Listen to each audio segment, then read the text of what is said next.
got all these calves out on the grass right now on the winter wheat, on the forage wheat. They're walking around. I got them on it to get them. Well, these calves, since about the first day that they've been here, it's just been miserable out here. I mean, it's been a dumping rain. It was super cold. I mean, the field was super muddy. They ain't really even had a chance to look around the farm yet, around the ranch yet. And so I pushed them out here, and they really seemed to enjoy it. A lot of them, there were several animals that were going around. They were grazing, and now they're lounging around. And I still got a lot of sick animals. But when I look, at what's going on, when I was originally making my plans for bringing in these animals, my original plan was, while I was talking to this man, and he was telling me things that all turned out to be lies. He lied to me. He lied to me real bad. I thought I was going to get preconditioned, well-vaccinated animals. These animals, they don't even know what a feed sack is. They don't even know what a feed bunk is. I even had one calf bawling when she first got here. I thought that was strange, but one of my calves was even bawling. When I went to go and look at these animals, when he had them put up in his lot, I went over there to look at them, and the animals were coughing, and they were having runny noses and all sorts of problems. I did business with the wrong man. This man, he lied to me. He threw me a hot potato. The things that I messed up on, that I'm holding myself accountable for, was that I horribly missed the weather.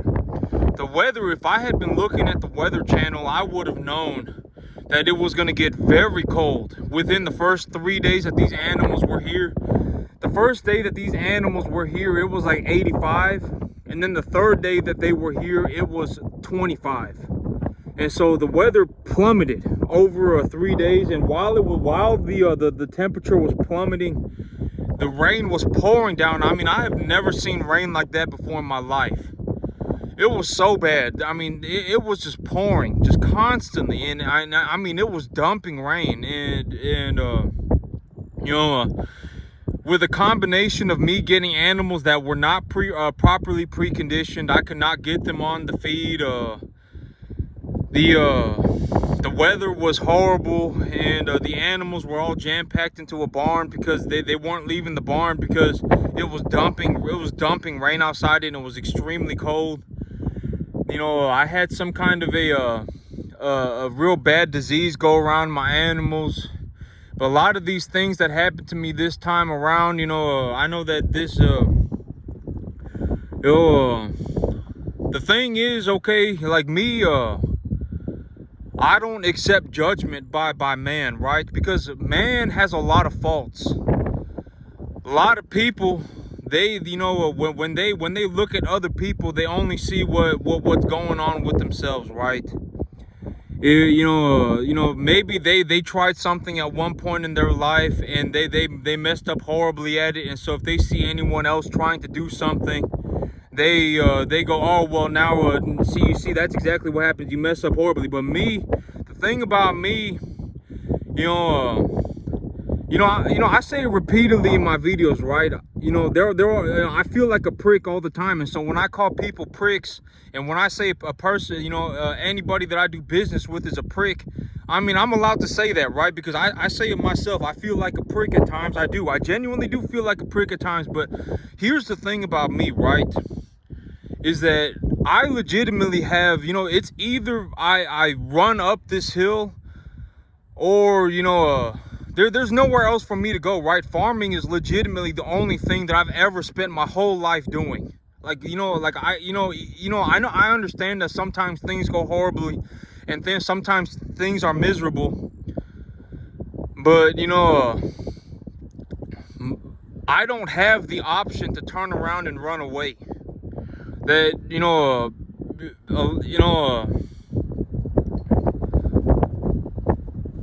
farming is legitimately the only thing I know how to do. So either I figure this out, or I die an old man trying. Those are legitimately my only two choices. And one thing that I messed up horribly on was that on, you know, my October, when I was thinking about October, this was more about what I was thinking it was going to be, right? A little bit chilly. It's like 70 degrees outside. My grass is growing in very thick. It's growing in very fast. You know, I have, I was not, well, okay, so this is what I was thinking that my October was going to look like. It was going to be a little bit chilly outside. My grass was going to be growing in. I was going to be running animals. But me, you know, I ended up doing business with the wrong man. This man that I did business with, he was an, it was a, I mean, you know, these animals, they aren't preconditioned. They don't have their vaccinations. He sent me sick animals. And then by the third day that they were here, they were all cramped up into a barn together because the weather was horrible, and they all ended up getting each other sick. And I mean, it was a disaster scenario, right? But I will never work with this man again. You know, this man is a prick. I mean, he's a pathetic individual, right? This is about as pathetic as it gets, right? I mean, legitimately just doing stuff like this. I mean, you know, it's pathetic, right? I mean, that's the only way to put it. And me, my number one goal right now is to get these animals up and going and get them situated. And I still got, I'm still gonna keep on going. But the one thing that really is going to stick with me for the rest of my life is that, the only thing that can come out of an orange when it gets squeezed is orange juice, right? It's the hard times when things get hard, that's when a man, that's when, people really get to see who they are, right? And so me, I'm gonna stick to this under any circumstance. And a lot of people,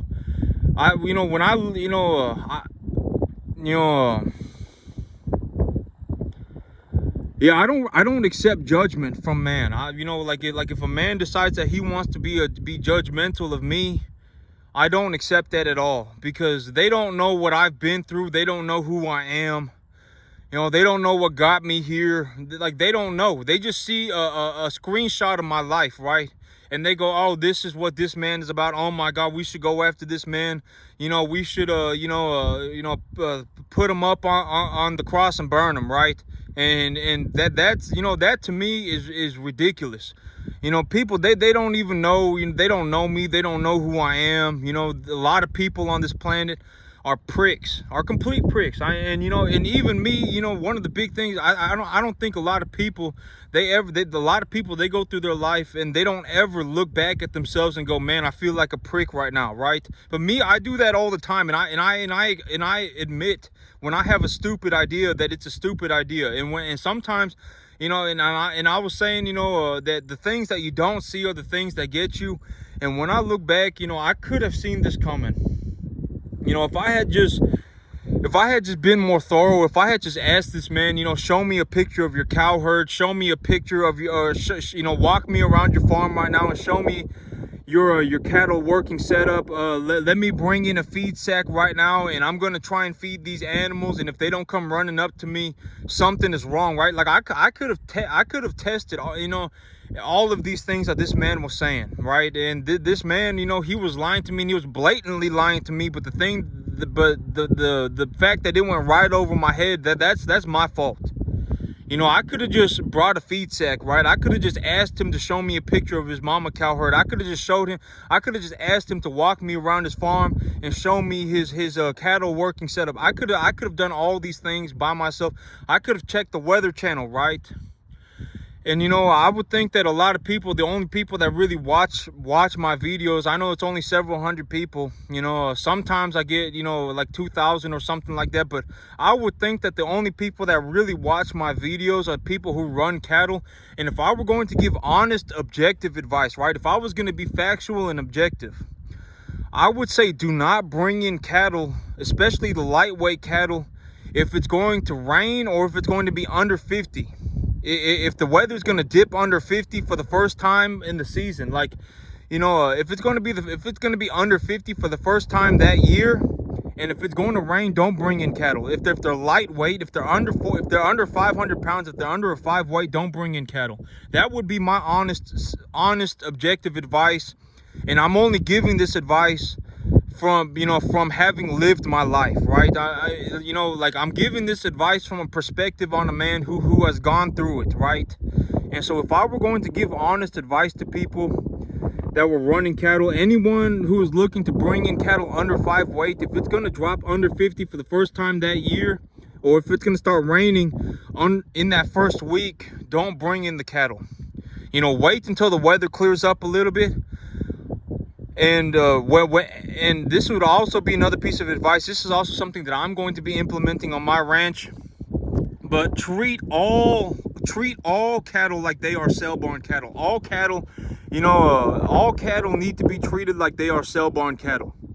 Unless you 100% know the individual that you are purchasing the cattle from, and that they are not lying to you, that they have shown you without a reason of a doubt, that they have shown you and proven to you that they work their cattle properly, and that the cattle are properly managed and they are properly cared for.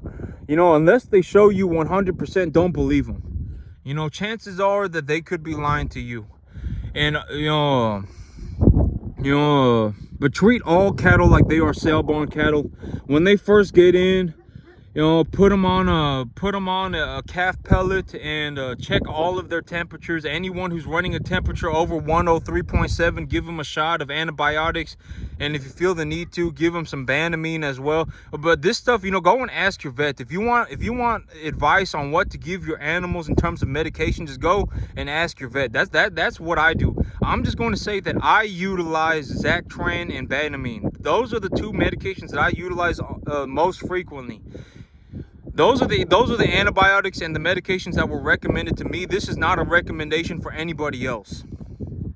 The vet gave me this recommendation, and this is what I utilize.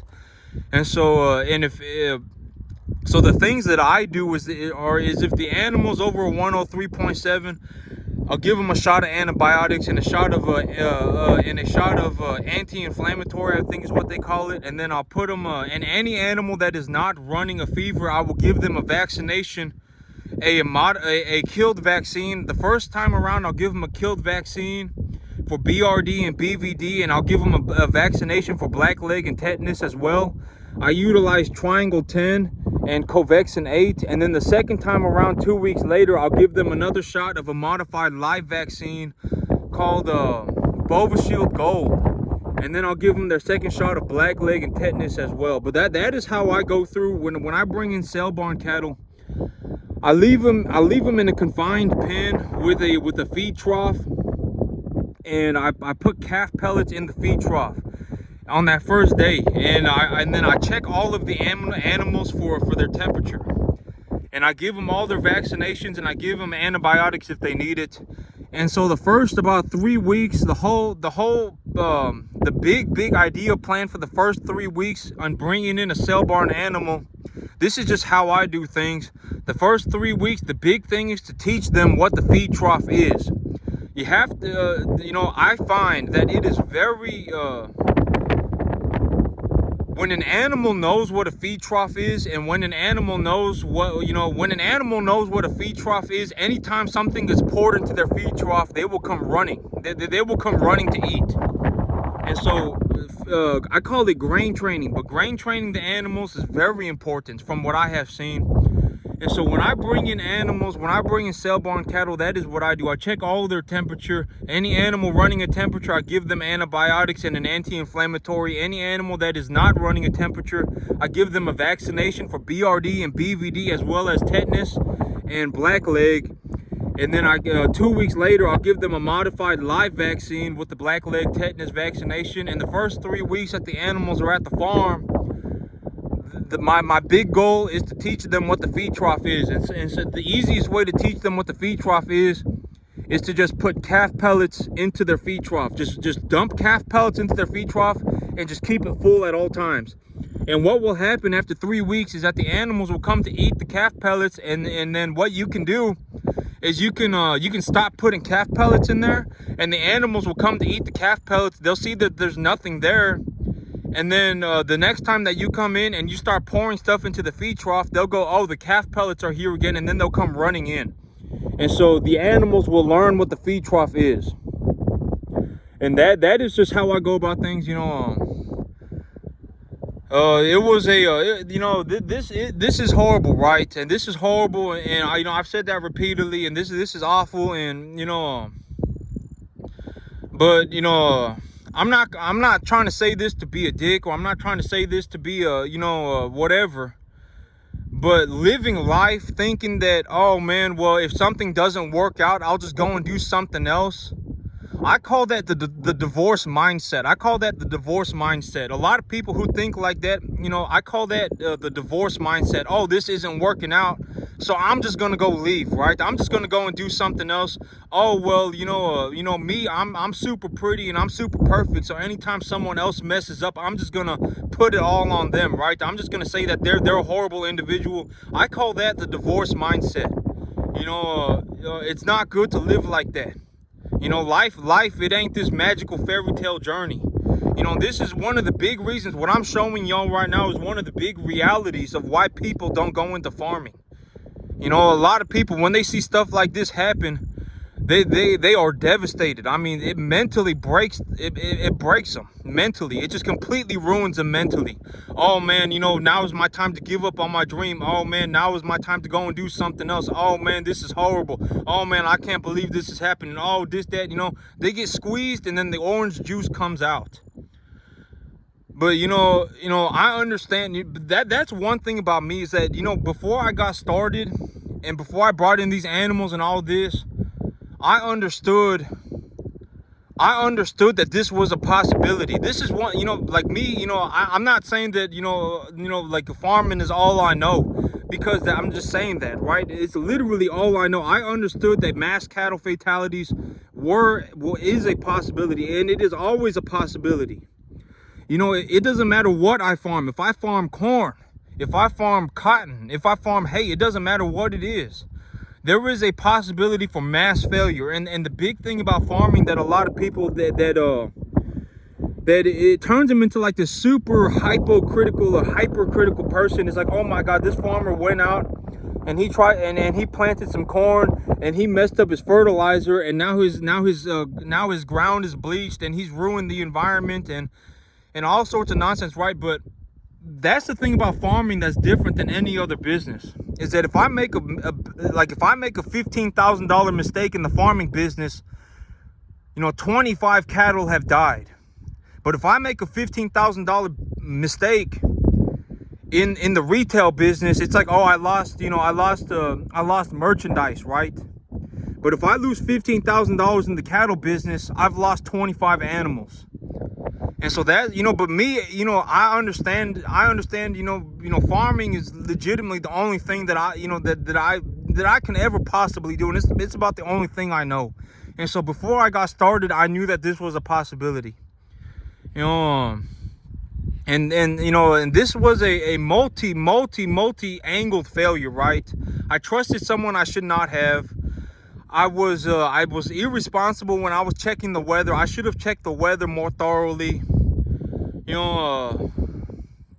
But if I had known that these were all going to be sale barn type cattle, I would not have gone about things the way that I did. I would have done things differently. I would have treated all of these animals like sale barn cattle, and I would not have brought in 50 at one time.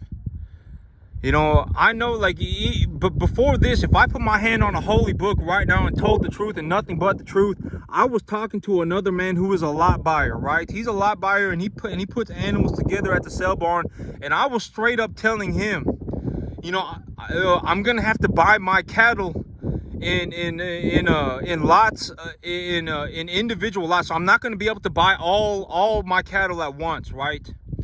I'm not going to be able to buy all my cattle at once, because he straight up told me these are sale barn cattle, and I knew I would not be able to run this many sale barn cattle at the same time by myself. I'm a small time farm operator, right? Like I'm a one-man team. I know that I can't run 50 cattle by myself from a sale barn. I know that. You know, like I'm out, you know, I know that. And so I was talking to a man, and I was talking to him about purchasing cattle I was talking to a lot buyer about purchasing cattle, and I straight up told him I'm gonna need to buy my cattle in groups. I'm not gonna be able to buy them all at once, because I understood that this is, you know, like, you know, that these animals really need to be looked after, right? I understood that. Well, that's it for me today, YouTube. Y'all have a good one.